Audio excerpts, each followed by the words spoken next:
Yeah, you know what I just found out? It's got colored. See the bar? Hey viewers, thank you for watching today's video, the full review of the Saramonic Blink 900. Watch with confidence and see whether this microphone is suitable for you, because this is not a paid review. Our usual good points, bad points. You know what?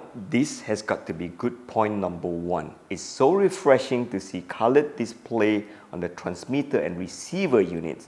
All three units of them have colored display, and it's variable brightness OLED display. It's very easy to see.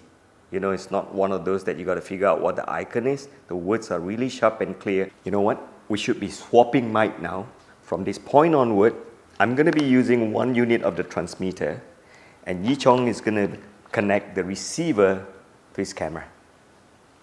Okay, I'm going to take off my shirt. We got to cut. Great, the receiver is now connected to Yi Chong's camera. I'm having one of the transmitter unit, one of it, because with the Blink 900, you get two transmitter and one receiver. And that's it. We have three buttons here. Two of them controls the volume, and I'm maxed out at 6 out of 6, which means that if I shout to my microphone now, I will peak. Peaking means you see red on your audiometer, which means that I'm too loud. When it's too loud, you cannot do anything. And here's the good point number two. Go on to the second button, the plus sign, hold it down, you access the menu, and scroll down by pressing the minus button, and there you have auto gain. It was turned off.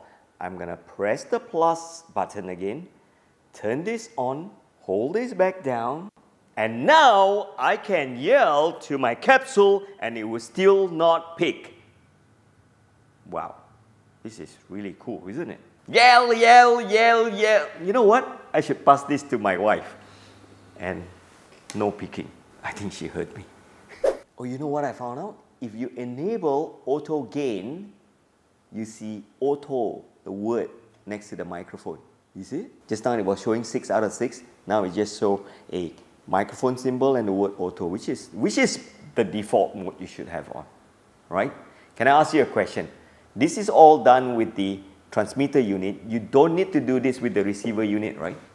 Nothing. The simple rule that I have, the rule of thumb, the ROT, of how to use microphone like this is to head onto your camera's recording volume, go half, slightly lower, and you never get it wrong. And come to units like this and set it to auto. Now, auto gain feature on wireless microphone like this is a rare thing, which means I can tell you this is a good model already. Good point number three. It's a little bit hard to understand, but if you stay with me, this is going to change your life. You see this jack here that's connected to my lapel mic? Right, I'm going to pull this off now. When I do so, you're going to hear a loud sound that, right, if it does, Ella, you're just going to cut away this sound. Right, ready? 1, 2, go. How loud was that? Okay, I hope you didn't spoil your ear. But you can still hear me now because of the built-in microphone. That's not the good point. Yeah, it is. But the good point is that the jack of mic in is also functioning as line in. You're probably wondering what is the difference. This is your lapel mic. The jack here is a mic in jack. And this is a cable that comes from your device. Imagine you have a MP3 player or your smartphone. Now this is connected to a device. Now the mic jack is normally of a lower voltage, whereas the line in jack is of a higher voltage, which means this is amplified, this is not amplified. And this jack here, this rare little jack that Saramonic Blink included here, does both. But of course, you have to go into the menu and change it to line in or mic in, which is cool, which means that I can connect this to my MP3 player and have music wirelessly transferred to this receiver unit. And how cool is that? Which means that if I'm doing live streaming or stage performances, I can actually connect my device to this and have the signal wirelessly go to the receiver unit. And that is a rare feature to have in a consumer unit. In fact, having this makes this a prosumer unit already, isn't it, Yi Chong? Slightly higher than consumer unit. So you have the pro unit, the prosumer unit, and then the consumer unit. Slightly higher. You can go up to your sound guy and say, kiss my hand. Good point number 4, you have built-in low-cut filter in here, which means that if you come into the transmitter unit, you can enable low-cut filter like this. And why is low-cut filter so important? Most of the noises that you hear surrounding you when you are filming are low noises. These are bassy noises. This is low. So high noises tend to be noises that are close by to you, but those humming sound that comes from the aircon, the fridge, those rumpet guys, these are all low noises. Low noises transmit further. That's why they're so disruptive. So low cut filter on a microphone like this, good point. The next good point, if you look at the receiver unit that's supposed to go to your camera, it has a headphone jack, which means that you can connect it to a headphone and an earbud, which is useful. You need to monitor your audio. I always say this because I promise you this. The day that we don't monitor our audio is the day that I forget to plug in my capsule, or there's so much noise, or run out of battery and no one knows. And after filming, we have to go back and say, the mic capsule wasn't plugged in so we couldn't hear you. That wasn't fun. So monitor your audio. And it's really useful because you may be using your smartphone, and smartphones these days are really good for filming. But when you connect the receiver unit, there's no way of monitoring it. But that's why the Blink 900 is so good. You can now connect your headphone while recording with your smartphone and still hear, I can hear rustling sound. Can you please adjust your mic capsule? That's why you need to monitor this. I know some movie makers tend to argue with me, I can see the meter here, so if it's moving, that means everything is fine. Yeah, noise move too. Moving, right? Now, how do you know I'm talking?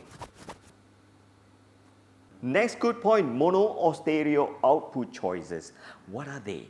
Well, you have this jack that goes into your smartphone or your camera.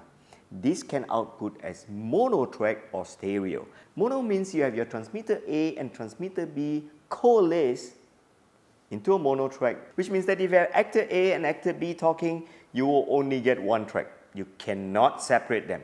And then that's why you need to have stereo jack. And the Blink 900 does this.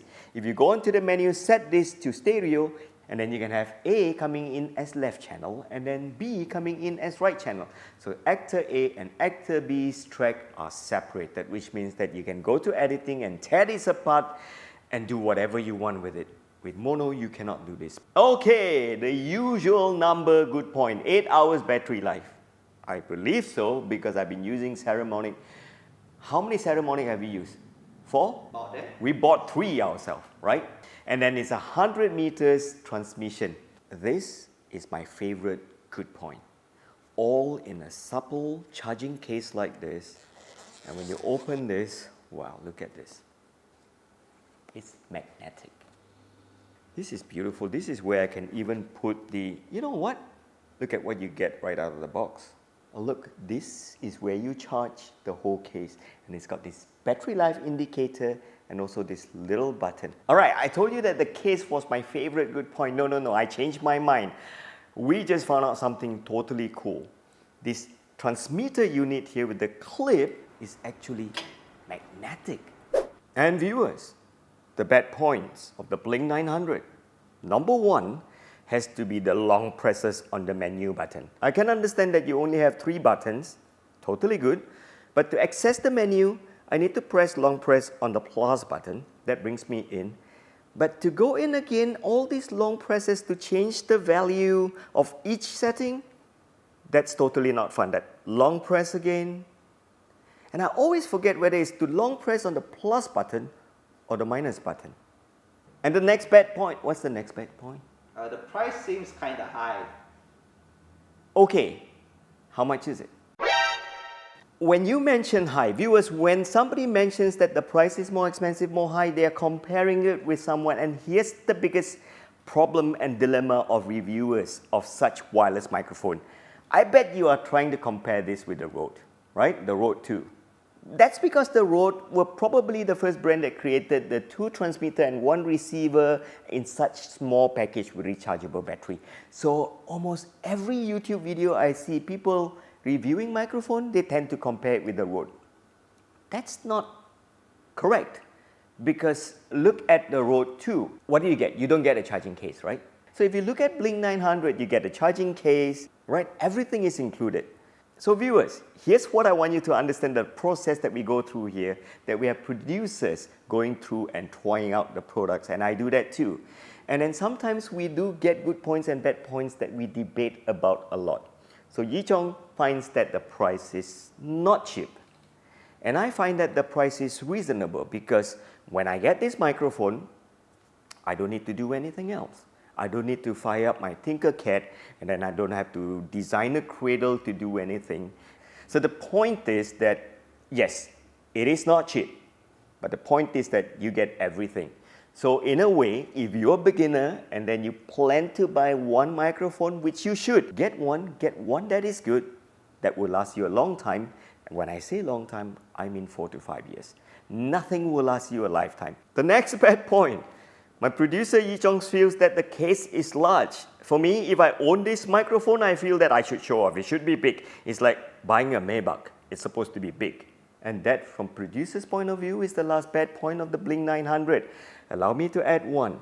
Not very big, but one of the biggest problems as a host, as a talent, as an actor myself, because I deal with actors a lot, and frequently I may need to microphone them up, is that I don't know which one is the transmitter, which one is the receiver. So conclusion time, I would say 4.5 out of 5 stars. That means it's a good wireless microphone that you can safely invest in. And having said that, Yi Chong and I decided to do something totally different this time, not just like use case evaluation of this microphone, and stay tuned and watch this upcoming episode here. So viewers, thank you for watching. I'll see you again.